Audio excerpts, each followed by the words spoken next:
तुम लोगों को जनरल साइंस के फिजिक्स में मोशन चैप्टर पार्ट 9 है औसत चाल। अभी तक तो पढ़े हो चाल किसे कहते हैं। तो किसे कहते हैं तो इकाई समय में तय की गई दूरी को चाल कहते हैं। तो चाल की ये परिभाषा है, लेकिन चाल भी कई तरह के होते हैं। अब जैसे औसत चाल को अभी छोड़ दो, जो हम समझा रहे हैं उस पर ब्रेन को फोकस करो। मान लो इधर लड़की, ध्यान से देख, साइंस 100% समझने वाला है। बढ़ाते हैं, पूछेंगे।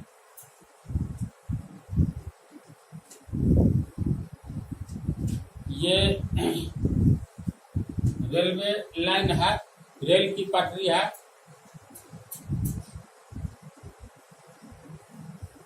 डबल होता है ना। रेल की पटरी किसका उदाहरण है? समानांतर रेखाओं का। कहीं नहीं और कभी नहीं मिलने वाली रेखा को पैरेलल लाइन्स कहते हैं, समानांतर रेखा कहते हैं।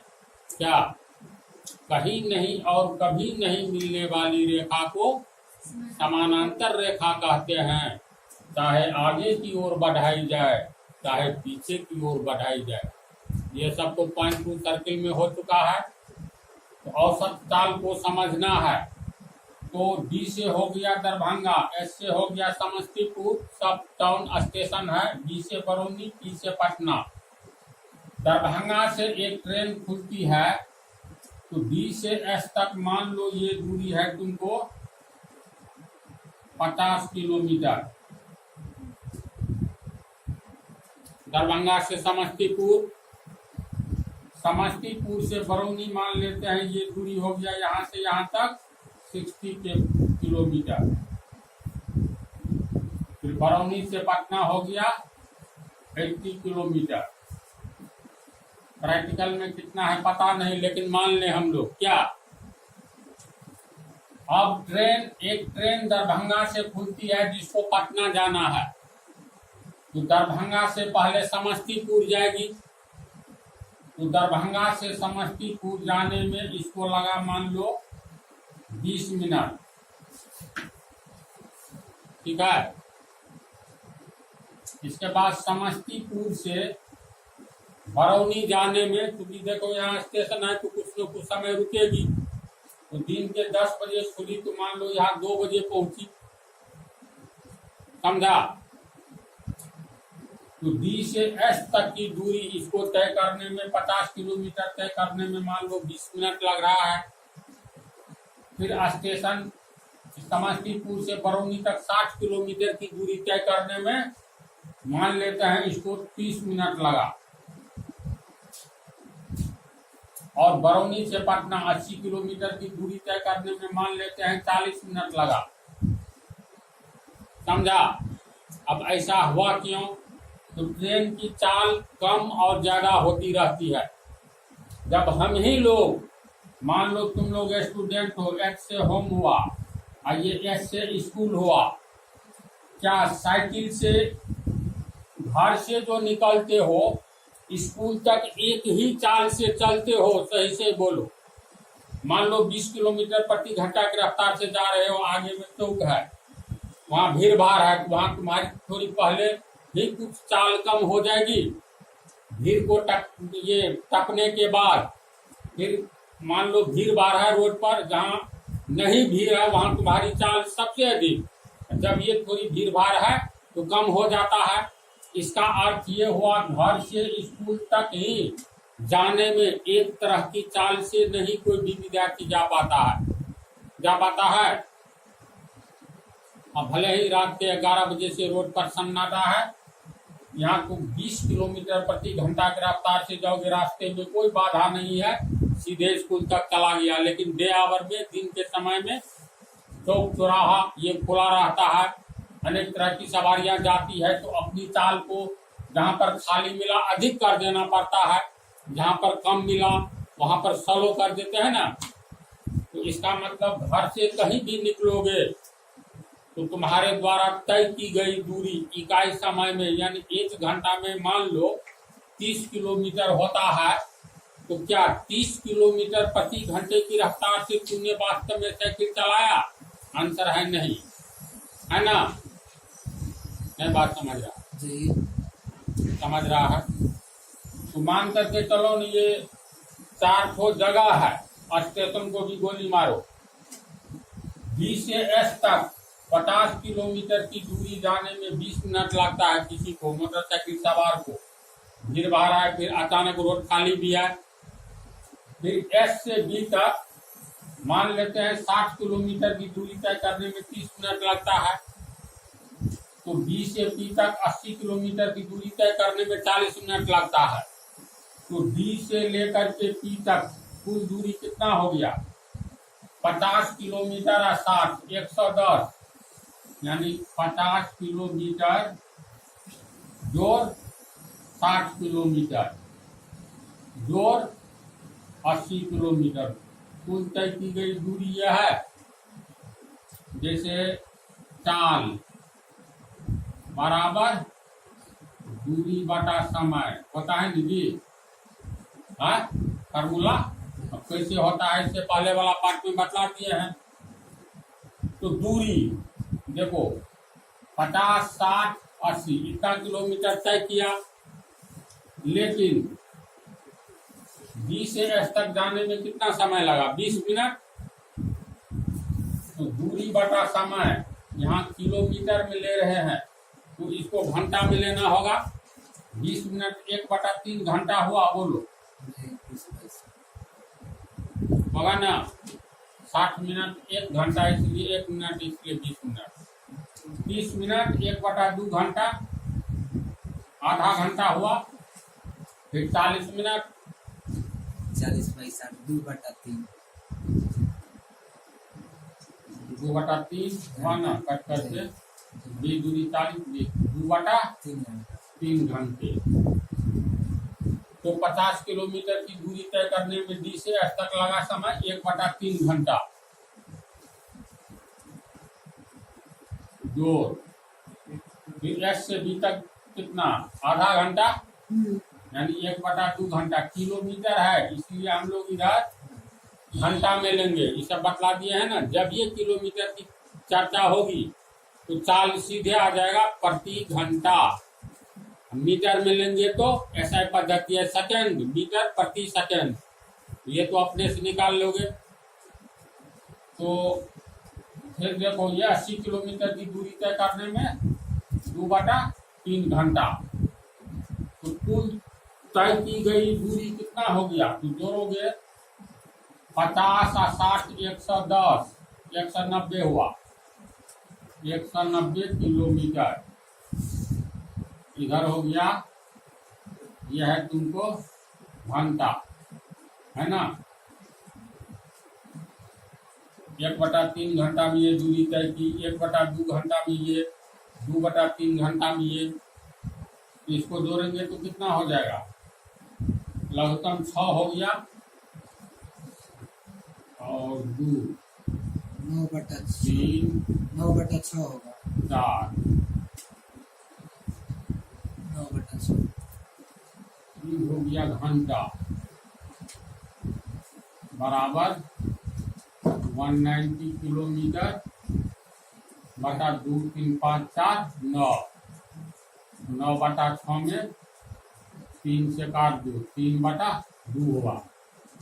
मालूम है ना काटने का तरीका? 3 ठो में सबसे नीचे वाला 2 ठो को काट सकते हो। तो इतना घंटा हुआ बराबर हो गया 190 किलोमीटर।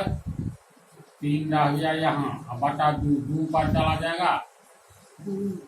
बोलो घंटे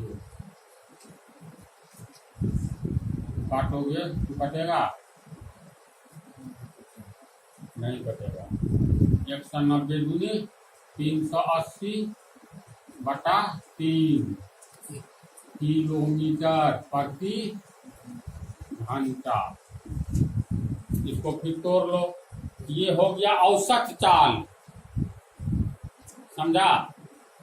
औसत चाल में जितनी दूरी तय की गई है सबको जोड़ दो, प्रत्येक दूरी को तय करने में कितना समय लगा है ये जोड़ दो, अब भाग दे दो, तो इसी को कहेंगे औसत चाल। ये थोड़ा लंबा उदाहरण हो गया, छोटा उदाहरण समझो।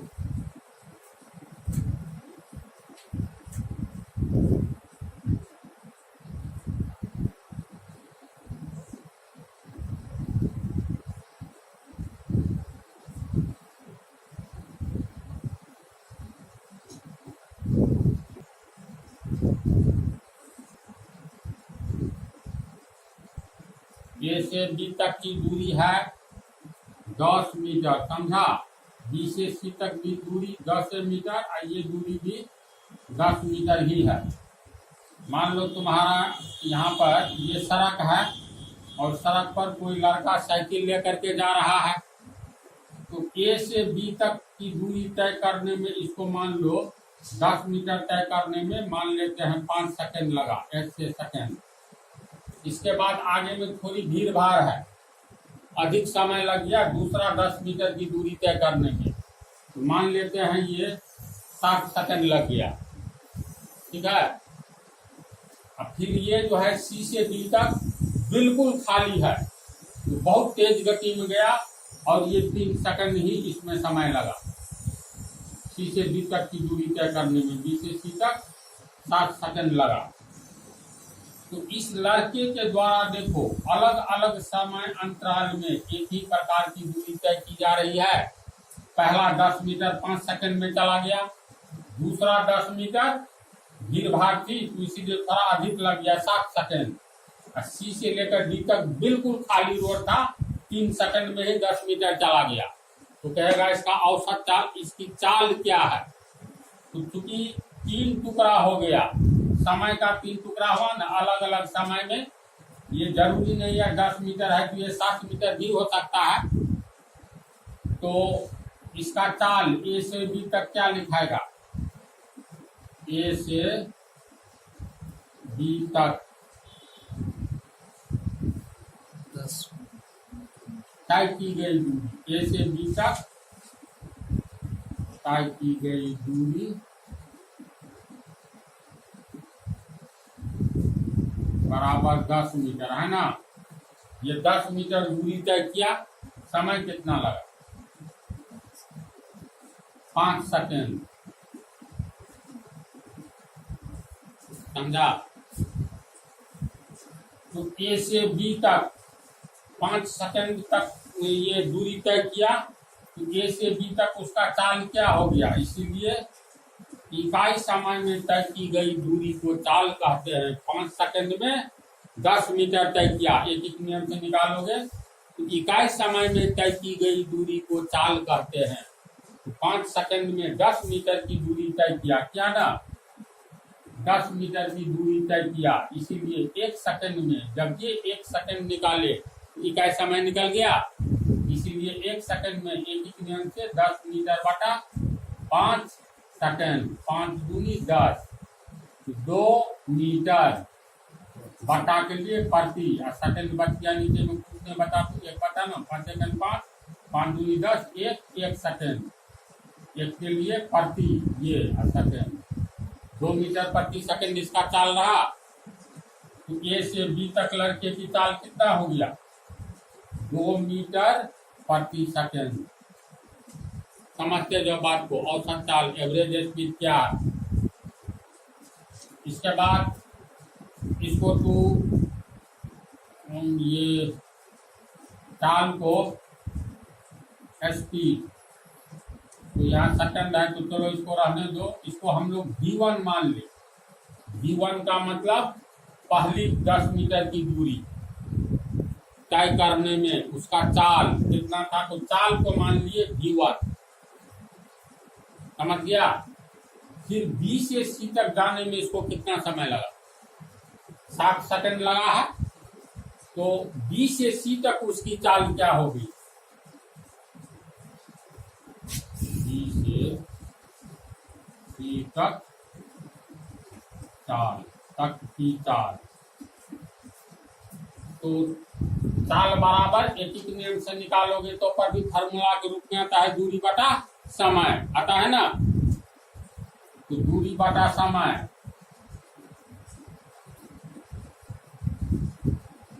देखो बी से सी तक 10 मीटर की दूरी तय की, 10 मीटर।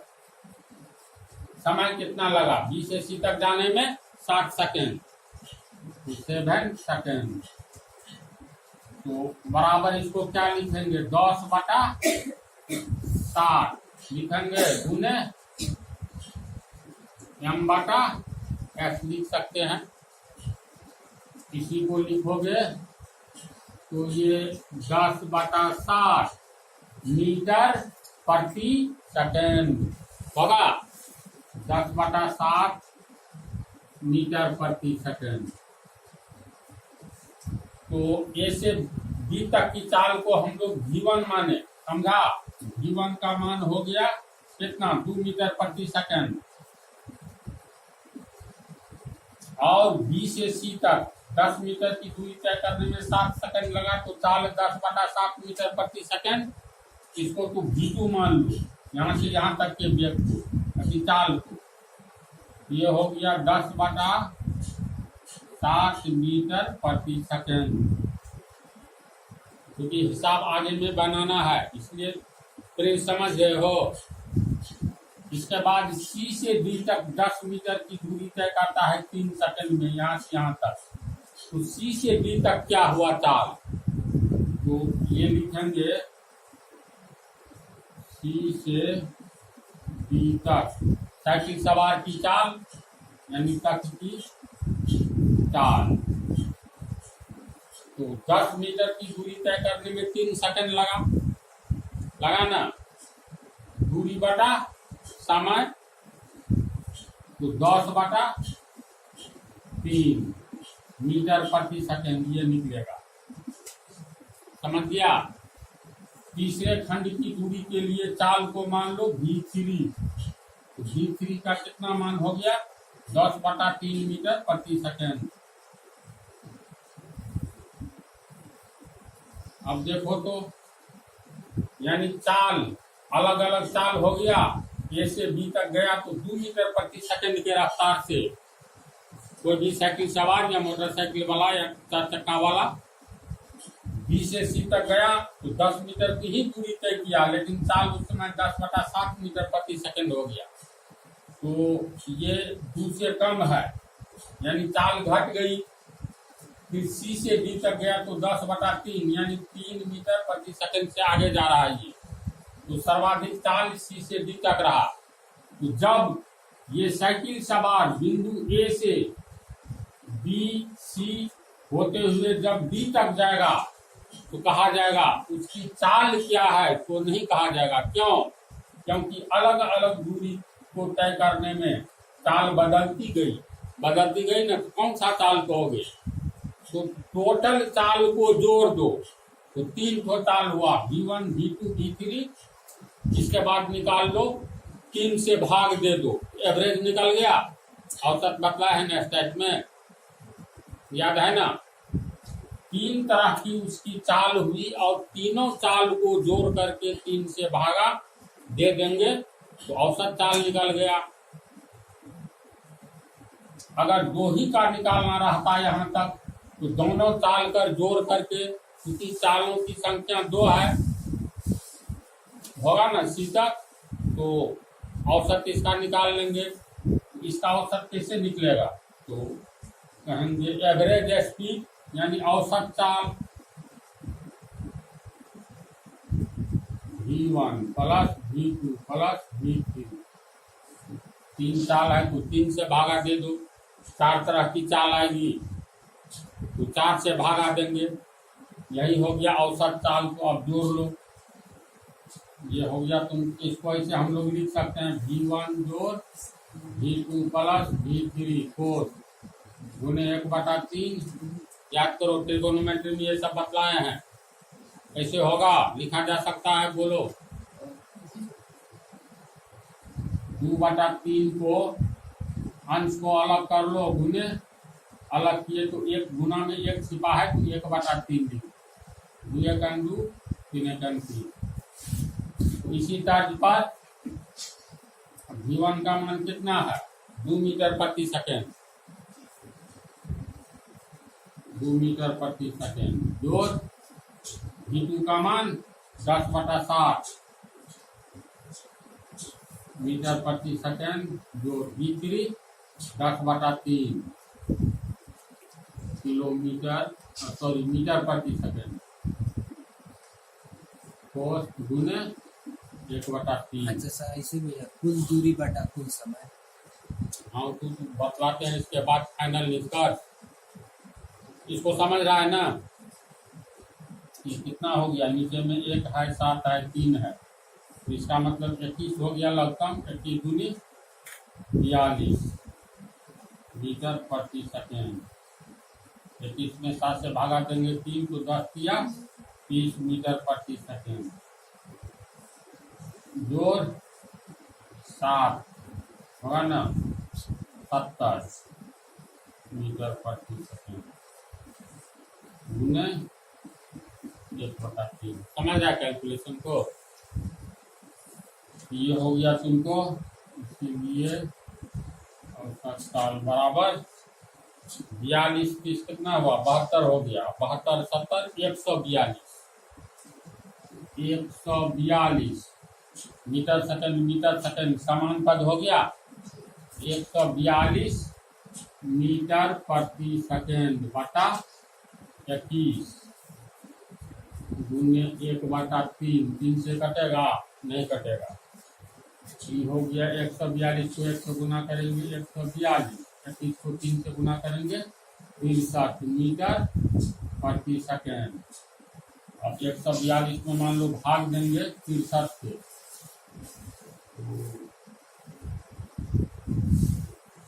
दो मरतबा जाएगा। हाँ 2 मरतबा 16 7 और 7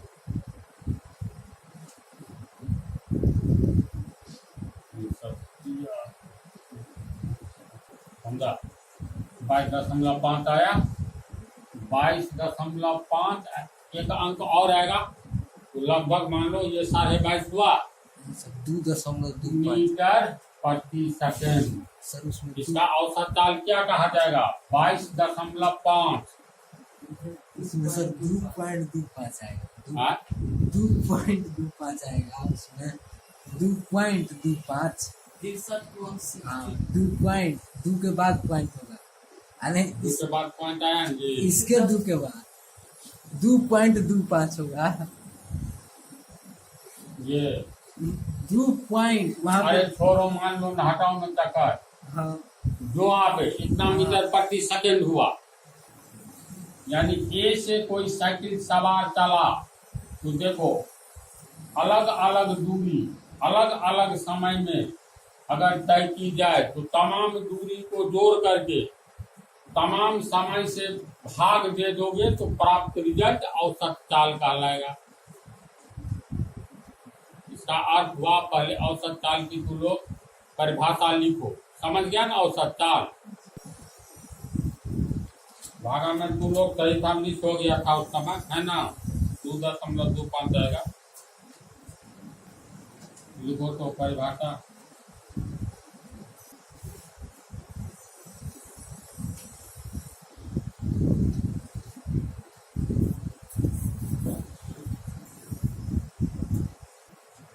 देखो इसको परिभाषा से पहले तू लोग ये बतलाओ तो जैसे 2 बराबर 6/3 है सही है ना इसको काट करके 2 आएगा इसका अर्थ हुआ 2 बराबर 6/3 अनुपात टूटता है बट्टा में बट्टा को तोड़ते हैं तो अनुपात में ये तो पहले बता दिए हैं ऐसा लिख सकते हैं ना तो हम लोग इसको फिर 6/3 बराबर 2 ऐसा लिख सकते हैं तो ये कहेंगे 6 और 3 के अनुपात को हम 2 कहते हैं है ना सही बात ये 6/3 हो गया कट करके 2 हुआ ना जी तो परिभाषा के रूप में कहेंगे 6 और 3 के अनुपात को हम लोग 2 कहते हैं, ऐसा कह सकते हैं। ये बात है ना।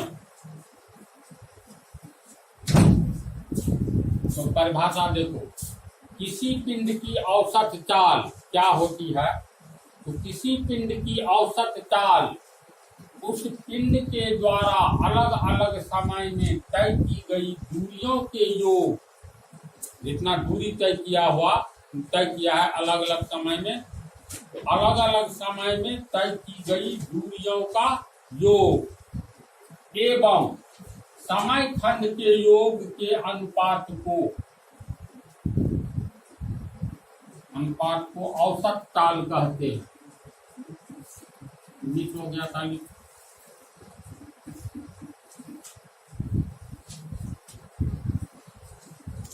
इसका क्या अर्थ हुआ? इसका ये अर्थ हुआ, मान लो ए से लेकर बी तक ये 10 मीटर की दूरी कोई पिंड 2 सेकंड में तय करता है, 2s के 2 सेकंड में, ठीक है।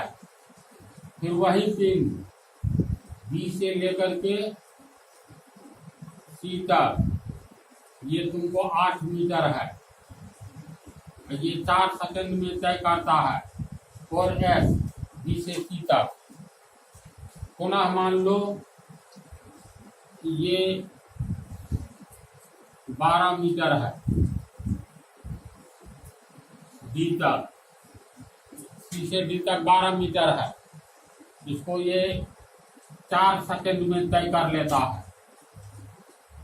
तो जो पिंड या जो मोटरसाइकिल वाला ए से लेकर के बी तक की दूरी तय किया है, तो अगर पूछा जाएगा उसकी चाल कितनी है, क्या करोगे?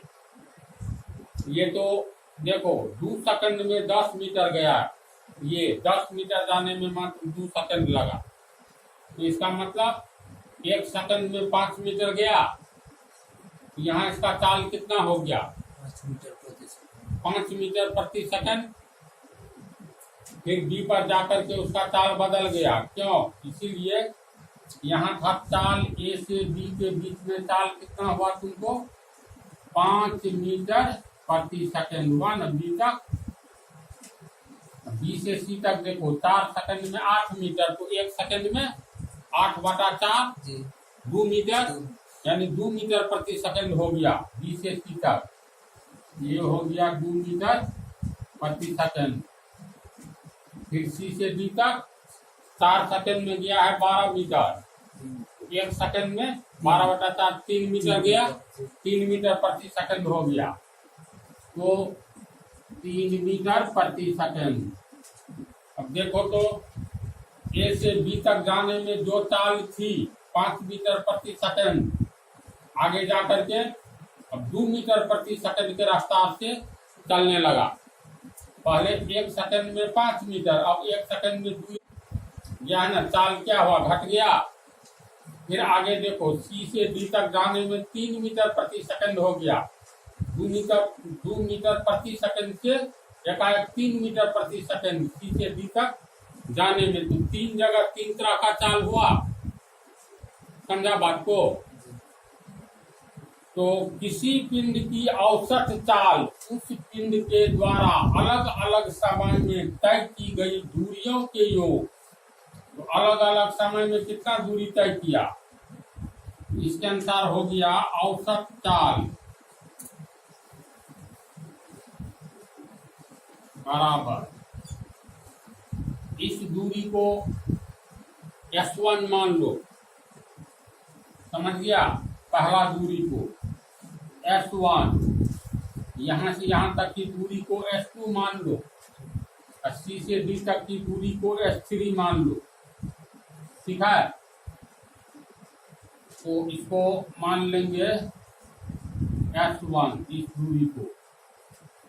दूरी को मान लिए S2, यहाँ से यहाँ तक को S3। S1 का मान 10 मीटर है ना, S2 का मान 8 मीटर, S3 का मान 12 मीटर। समझ रहे बात को? और ए से बी तक जाने में कुछ समय लगा, तो ये पहला खंड है दूरी का, तो इसको 2 सेकंड को मान लो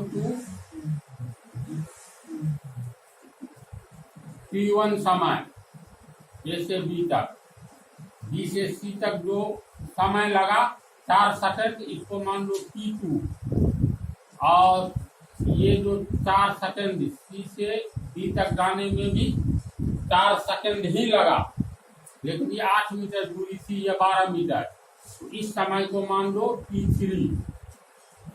देखो मैथ बनाते हुए चलना है, इसलिए डिटेल में जानकारी लेते जाओ, नहीं समझने पर पूछना है, ठीक है।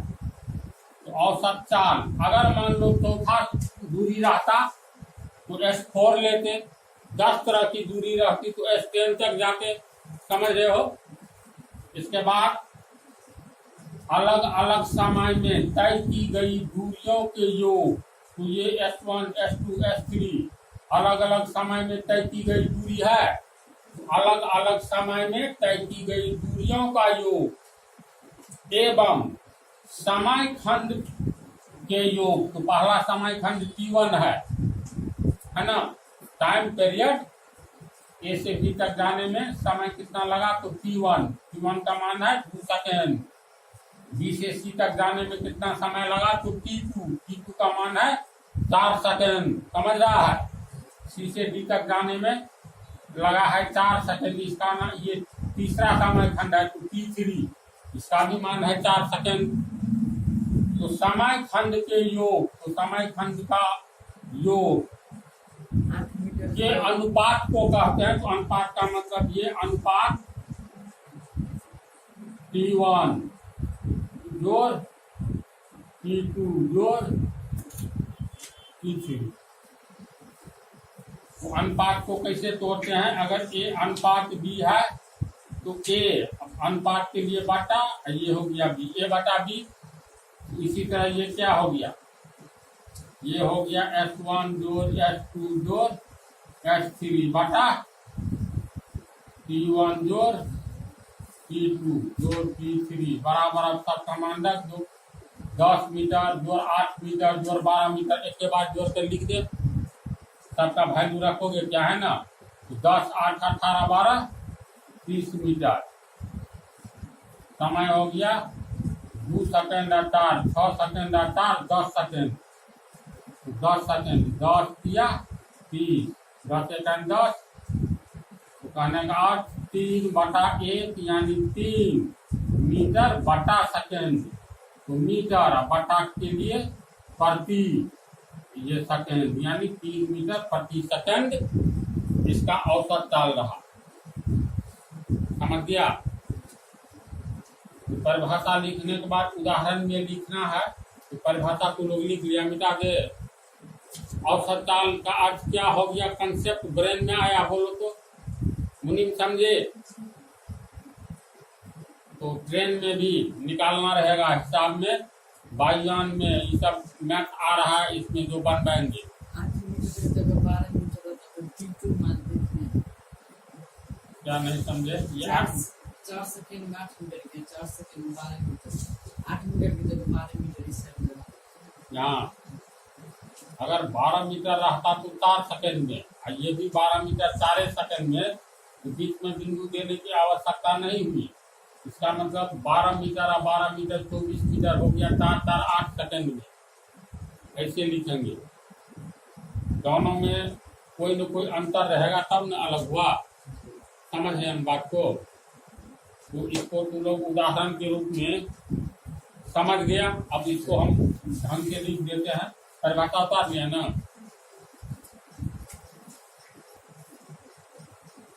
देखो ये लिख करके, तो उसका औसत चाल बीच में चित्र छाप लेना, बराबर ऐसे लिख लेना, समझ गया इसको। अब इससे अगले वाला पार्ट में इस पर आधारित कुछ हिसाब बतलाएंगे।